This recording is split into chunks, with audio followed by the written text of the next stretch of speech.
Merci de rester fidèle au programme d'ITV. C'est parti pour cette édition du soir des titres. 23 ans après, le Parti socialiste se souvient de Léopold Sédar Senghor, premier président de la République du Sénégal. Le traditionnel dépôt de gerbes a eu lieu ce matin au cimetière de Hann Bel-Air en présence de personnalités.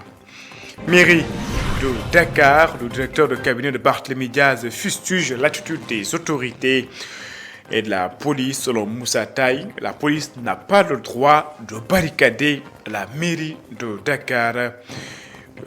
La traditionnelle ziara annuelle de la famille oumarienne, ziara dédiée à Thierno Mountakha Tall et à Seydou Nourou Tall, elle a été reportée jusqu'à une date ultérieure. Une cérémonie de prière est prévue le 25 décembre prochain.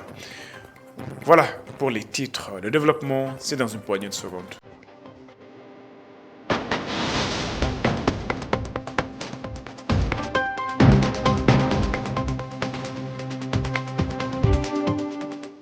Bonsoir et bienvenue. Cela fait 23 ans que Léopold Sédar Senghor, premier président de la République du Sénégal, quittait ce monde.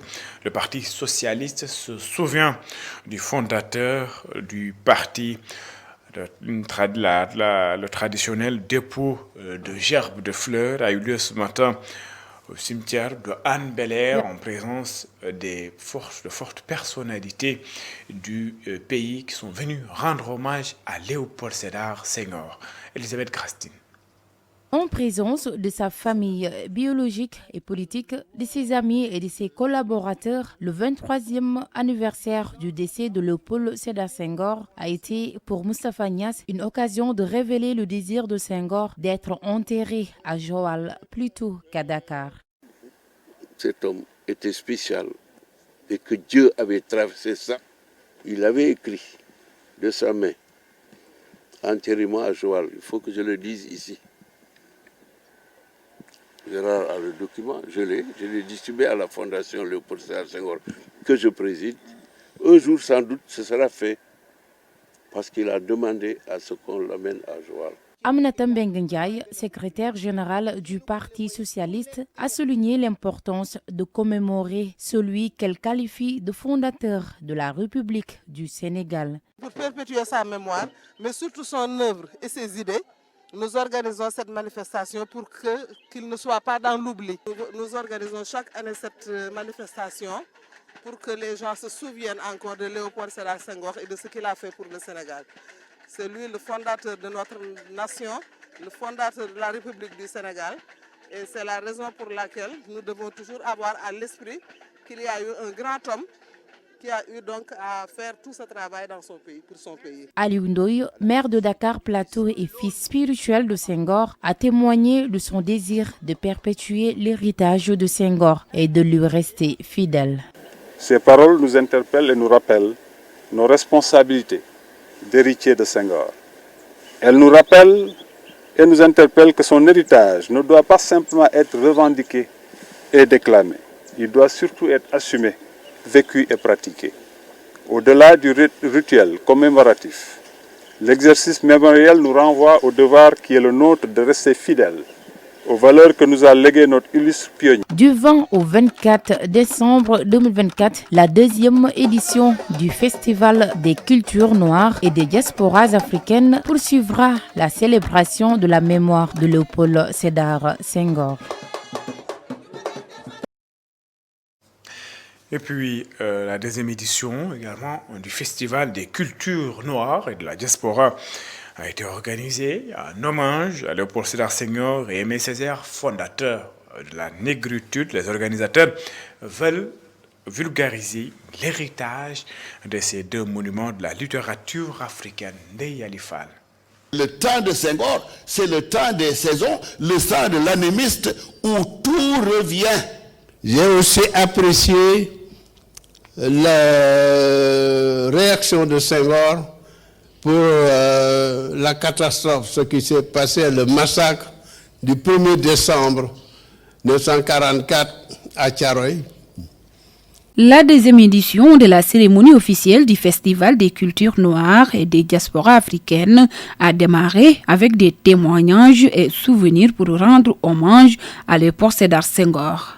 On a institué ce festival-là, mais en le collant à la date de décès du président Senghor, le 20 décembre.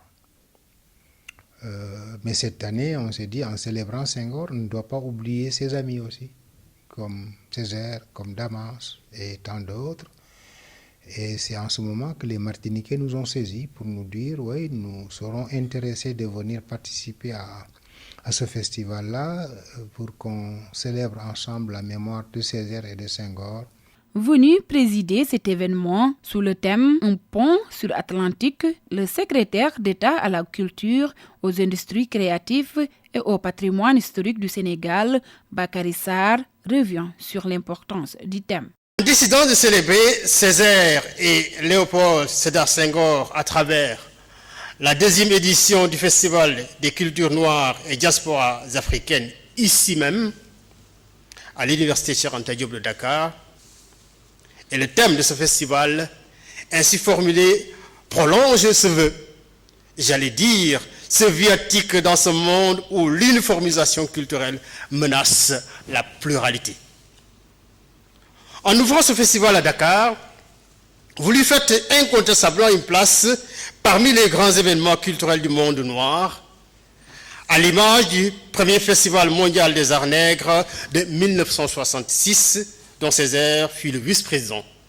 Cet événement qui relie symboliquement Basse-Pointe à Martinique, Djilor Didiak au Sénégal et Dakar, en rendant hommage à leur héritage intellectuel et artistique. Mais cela est évident que quand Senghor était un chef d'État, il prenait le dialogue et la culture, la tolérance, le bien vouloir vivre ensemble. Senghor aussi avait fait de sorte que le Sénégal était connu sur la scène internationale comme le pays du dialogue. Quelles que soient les situations dans lesquelles nous étions, il fallait dialoguer. Et aujourd'hui, où le monde traverse des turbulences politiques, des identités qui s'affirment, de la ségrégation raciale, de la xénophobie, du racisme qui se développe au nord, ici et là, il faut dire donc que l'héritage de Senghor est aujourd'hui beaucoup plus... Pendant 4 jours, l'association de développement de Djilor Didiak, le royaume d'enfants du président Léopold Sédar Senghor et le village de Basse-Pointe en Martinique célébreront ensemble le festival des cultures noires et des diasporas africaines. Cet événement mettra à l'honneur la reconnaissance des identités noires et encouragera le dialogue entre les cultures. Le temps de Senghor, c'est le temps des saisons, le temps de l'animiste où tout revient. J'ai aussi apprécié la réaction de Senghor pour la catastrophe, ce qui s'est passé, le massacre du 1er décembre 1944 à Thiaroye.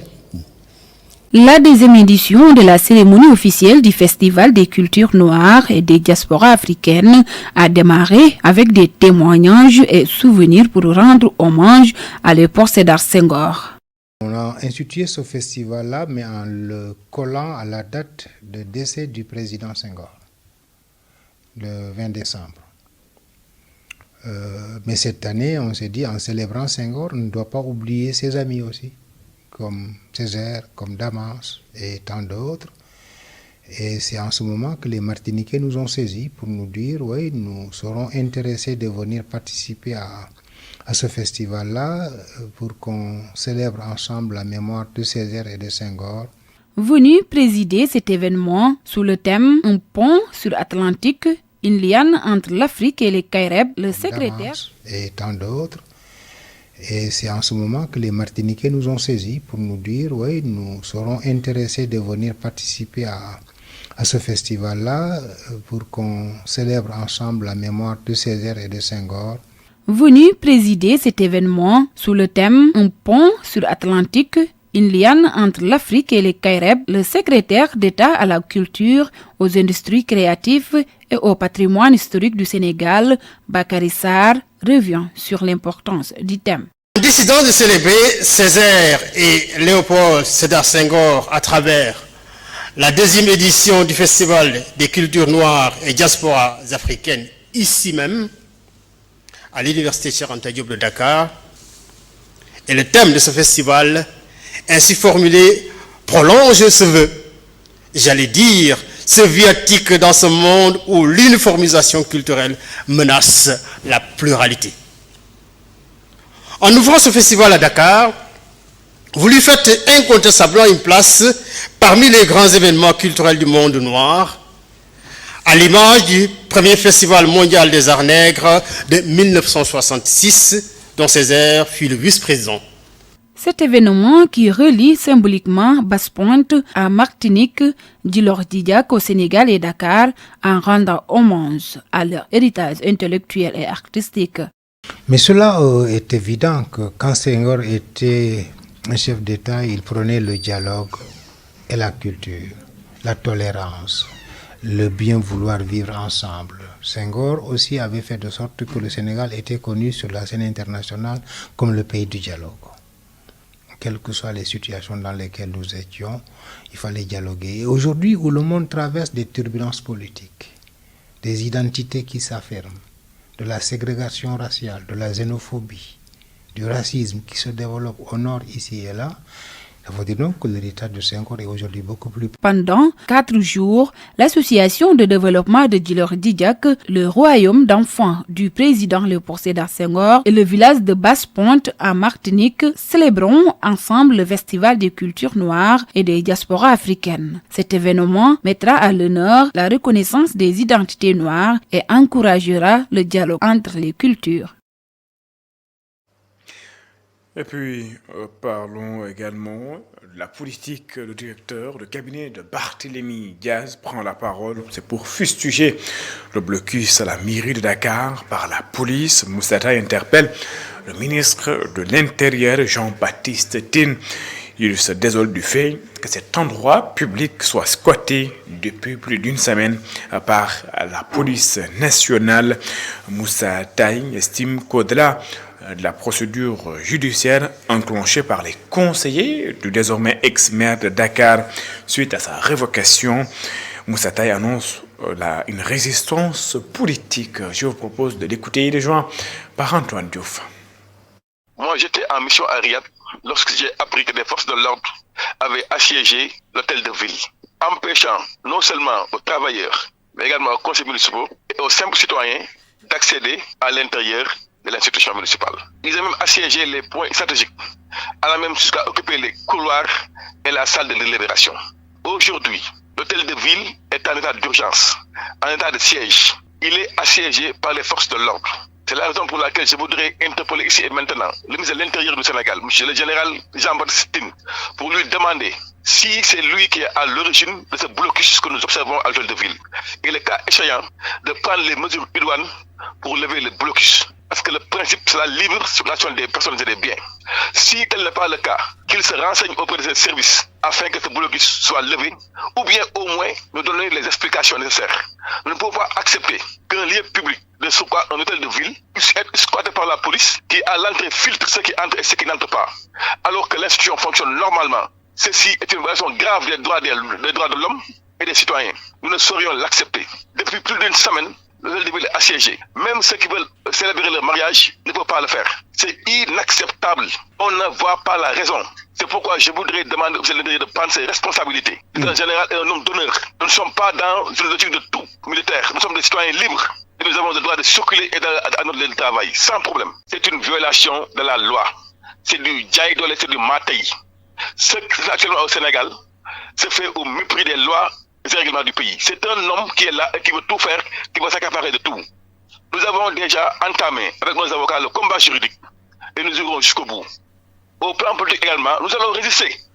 Parce que c'est de cela qu'il s'agit en fait. Il faut résister. Il y a quelques mois, M. Ousmane Sonko a été assiégé dans son domicile. Il a vécu l'injustice au plus profond de lui-même. Aujourd'hui, c'est lui-même qui est à l'origine de cette injustice-là. Vous comprenez que ça c'est normal? C'est ça qu'il faut regretter. Il ne faut pas que les victimes d'hier soient aujourd'hui les bourreaux d'aujourd'hui. C'est ça, c'est inacceptable. Et nous allons nous organiser pour nous combattre, pour nous battre par rapport à cette affaire-là. 20 pirogues de fibres en verre équipées de matériel de pêche remis à 20 groupements d'intérêt économique GIE. des pêcheurs. Elles ont été financées par la délégation à l'entrepreneuriat rapide des femmes et des jeunes.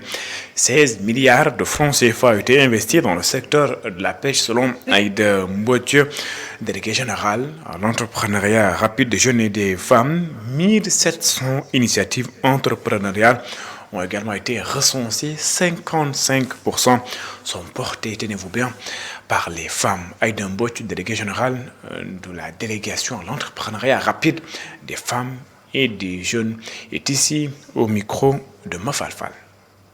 Dans le cadre de ces interventions, la DER/FJ travaille à adresser les besoins de tous les maillons de la chaîne de valeur afin d'impacter de la production à la consommation sur son économie locale. À cet effet, la DER/FJ, à travers ses différents guichets de financement, a injecté dans le secteur de la pêche et de l'aquaculture plus de 16 milliards de francs CFA pour près de 1700 initiatives entrepreneuriales, dont 55% portées par des femmes. Ces interventions ont permis l'accompagnement en financement de petites unités économiques, marieuses, transformatrices, la construction d'usines de fabriques de glace et de chambres froides, le renouvellement du parc de camions frigorifiques, le financement de fermes piscicoles, le financement des pirogues en fibre de verre. Aujourd'hui, nous procédons à la remise de 20 pirogues en fibre de verre et de matériel de pêche qui se rajoutent au lot déjà livré. Cette cérémonie, qui marque une étape cruciale dans le processus de modernisation de la chaîne de valeur pêche, démontre notre engagement à soutenir les projets du secteur primaire dont l'essor est primordial pour notre souveraineté alimentaire. Par ailleurs, ces réalisations sont en phase avec la lettre de politique sectorielle, particulièrement dans son objectif 2, relatif à la valorisation de la production halieutique.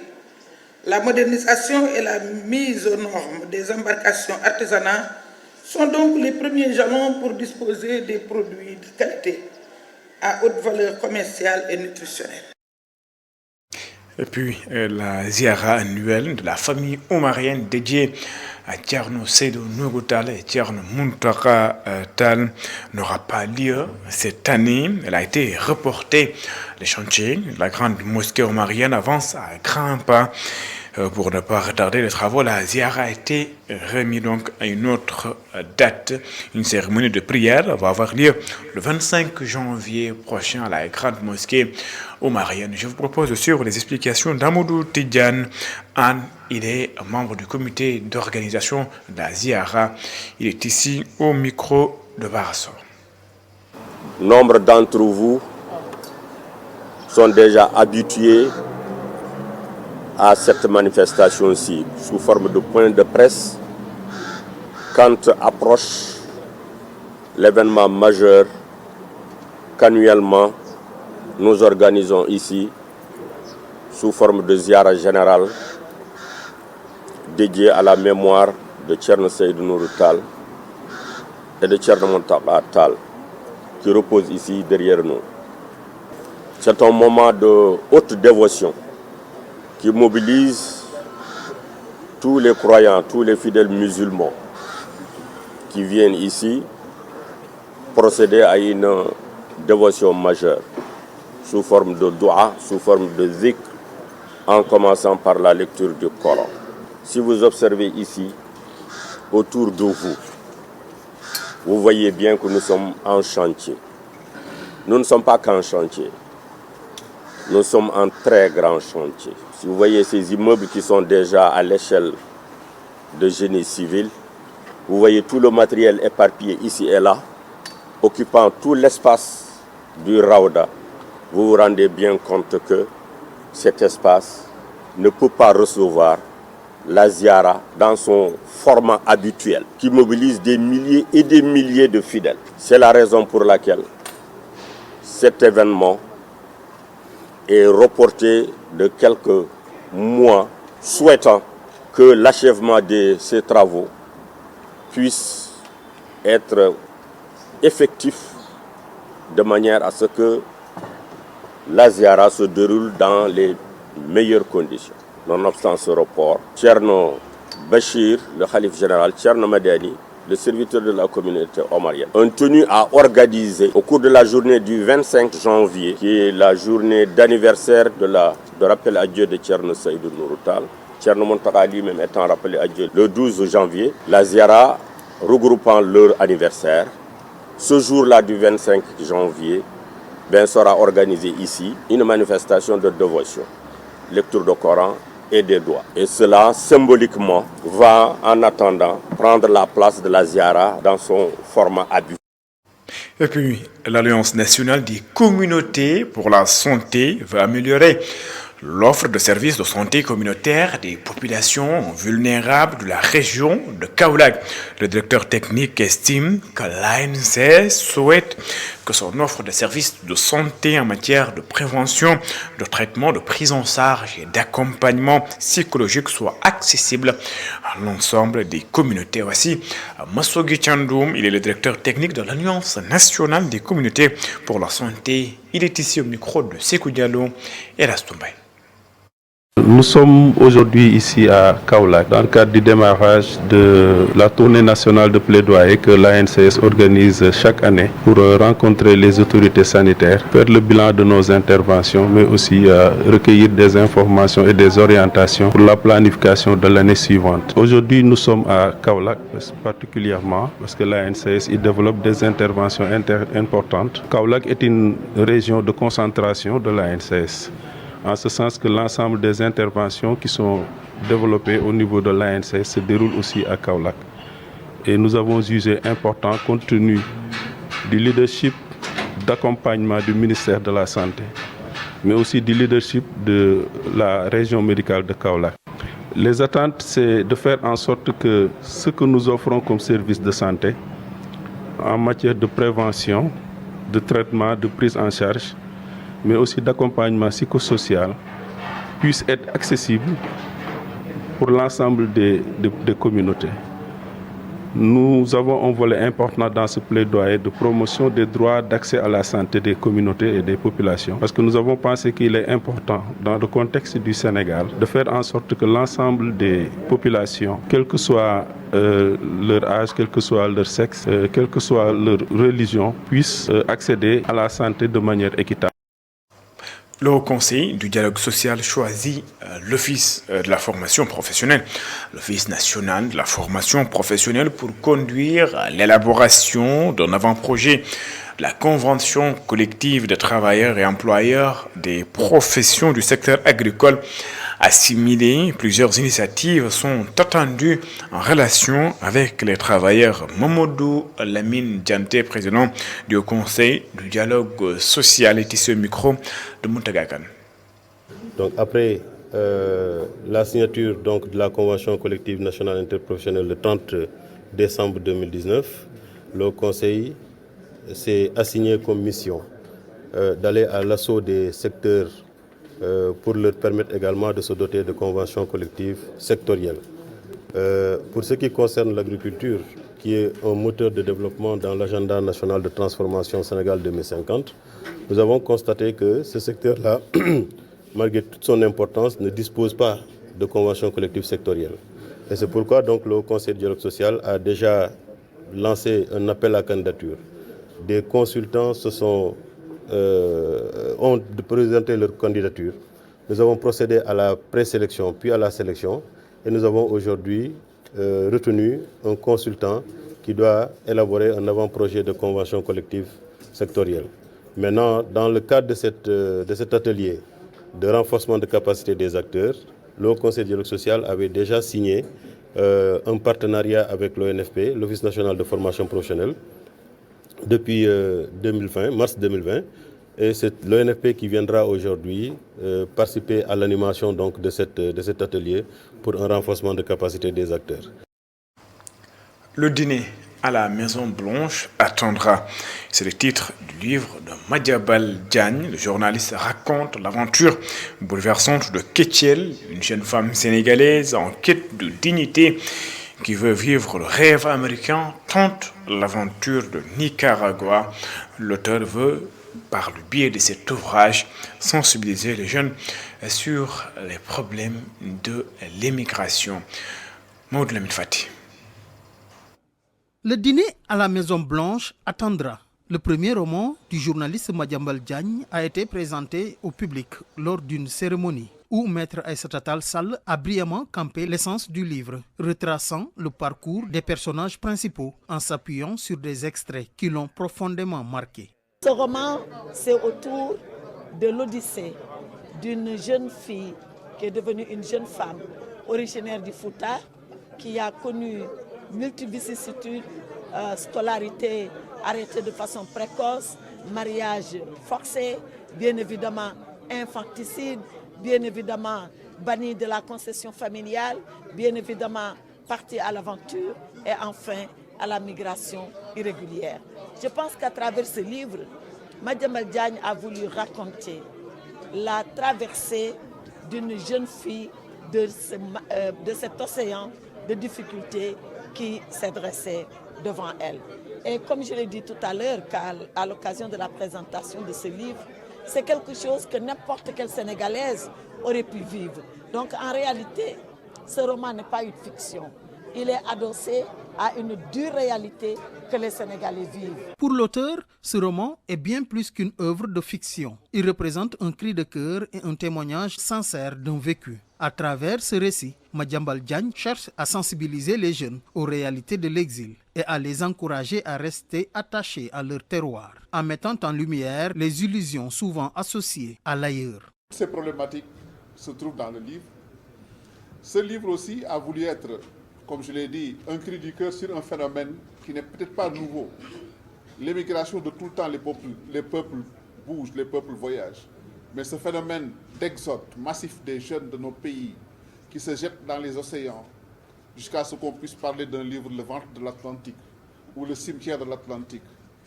Ce phénomène qui est révoltant nous interpelle tout père de famille, interpelle toute conscience, interpelle tout décideur public, mais interpelle toute personne qui a une voix publique qui porte ou bien qui est entendue. J'ai voulu m'intéresser à cette problématique parce que, comme vous le savez, ce livre est parti d'une expérience que j'ai vécue. Au détour d'un voyage, je rencontre une horde de jeunes qui voyagent. J'ai dit horde de jeunes parce que c'est des gens désespérés qui n'avaient plus la raison. C'est pour ça que je ne suis pas dans le péjoratif, je veux être dans le factuel et dans le précis. Et ces gens partaient dans une aventure inconnue, périlleuse, et étaient conscients d'y laisser leur vie. Et ça, c'est le côté bestial de l'aventure. On va vers quelque chose au risque de sa vie. Et quelque chose dont on n'est même pas certain de l'issue. Et c'est ce qui a certainement interpellé ma conscience pour me dire que je ne peux pas ne pas parler de cela. Ce roman de 293 pages raconte l'odyssée de Ketchel, une jeune femme sénégalaise. L'héroïne livre son chemin de croix, partant de son Sénégal natal pour poursuivre un rêve américain, semé d'épreuves cruelles. Ce parcours jalonné de désillusions dépeint les luttes et les espoirs de petites gens aspirant à une existence digne. À travers ce récit puissant, le dîner à la Maison Blanche attendra, invite à réfléchir sur les défis de la migration et les sacrifices qu'elle implique. Ce roman, à la fois poignant et inspirant, est un plaidoyer pour la résilience et un appel à valoriser les potentiels du terroir. Mamadou Lamine Fati, Aïssata Tall Sall réagit sur le phénomène de l'immigration irrégulière, de la migration irrégulière. Pour elle, cela mérite une réflexion approfondie et multidimensionnelle. La problématique dépasse le cadre politique qui exige l'implication de l'ensemble des acteurs pour mettre fin à ce fléau. Aïssata Tall Sall, que je vous propose d'écouter. Maintenant, ça a été sa façon à lui, comme il l'a dit, d'adresser la question de la migration irrégulière, de faire que tous les Sénégalais, dans tous leurs segments, dans toutes leurs compositions, puissent se pencher sur cette lancinante question: que faut-il faire face à la migration irrégulière? Cette question n'est pas seulement politique, elle n'est pas seulement économique, elle n'est pas seulement sociologique, elle est le tout à la fois. Donc nous devons, dans la pluridisciplinarité, arriver à adresser ce sujet, arriver à profiler des solutions, en tout cas continuer à en discuter, à en parler pour faire face à ce phénomène qui est en train de détruire littéralement notre société, nos économies et notre jeunesse avec. Donc le mérite de Madiambal, beaucoup plus que de poser des solutions, c'est déjà d'adresser la question et que chacun s'en saisisse pour que le débat soit général, que ce débat soit national et que nous puissions ensemble arriver à convenir de quelques pistes de solutions possibles. Voilà ce dont il s'agit. Et puis au mot le sport dans cette édition, le Sénégal joue presque sur tous les tableaux en 2025. Je vous cite CAN, U17, U20, CHAN et Coupe d'Afrique des Nations pour les Lions de l'équipe A. Le Sénégal donc va commencer 2025 avec toutes ces compétitions à préparer. Et pour Cheikh Sidi Ba, ancien international sénégalais, directeur sportif de l'ASC Jaraaf, le Sénégal a le moyen de réussir sa participation dans ces compétitions. Le Sénégal qui est champion en titre dans 3 catégories, la CAN U17, U20, mais également à la CHAN. Le Sénégal donc devra savoir que les Lions seront attendus. Une bonne organisation s'impose donc. Je vous propose de suivre les explications de Cheikh Sidi Ba. Il était l'invité de l'entretien spécial sur ITV. Les équipes championnes d'Afrique seront les équipes à battre. Maintenant, il faut y aller.